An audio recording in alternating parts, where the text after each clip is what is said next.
ഇതാണ് താമര ചെടികളിൽ ആദ്യമായിട്ടുണ്ടായ രണ്ട് ഇലകൾ. ഒരെണ്ണം കുറച്ച് അതിൻ്റെ സൈഡിൽ കാണുന്നത് ഗപ്പിക്കുള്ള ഫുഡാണേ. ഇതാണ് പുതിയ ഇല, കുറച്ചും കൂടെ വലുതായിട്ടുണ്ട്, നല്ല രസമുണ്ട് കാണാൻ.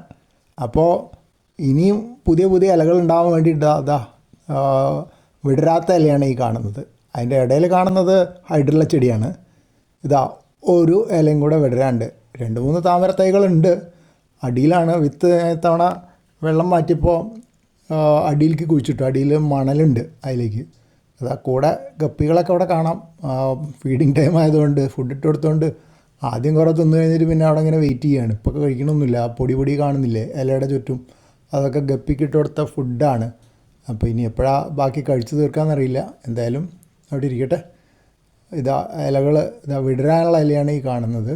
ചെറിയ ഇത് കുറച്ച് ദിവസം എടുക്കും അത് വിടർന്ന് വരായിരുന്നു.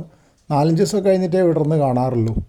ഇത് നേരത്തെ കാണിച്ച തന്നെ ചെറിയ ഇലകൾ തുടക്കത്തിൽ, പിന്നെ ഇതാ വലിയ ഇല നല്ല ഭംഗിയിൽ നിൽക്കുന്നു.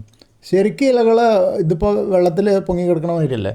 ഇലകൾ ഒരു ചെറിയ തണ്ടിൽ വായുവിലേക്ക് നല്ലോണം ഉയർന്നു നിൽക്കണം. അത് ഇതുവരെ വന്ന് കണ്ടില്ല.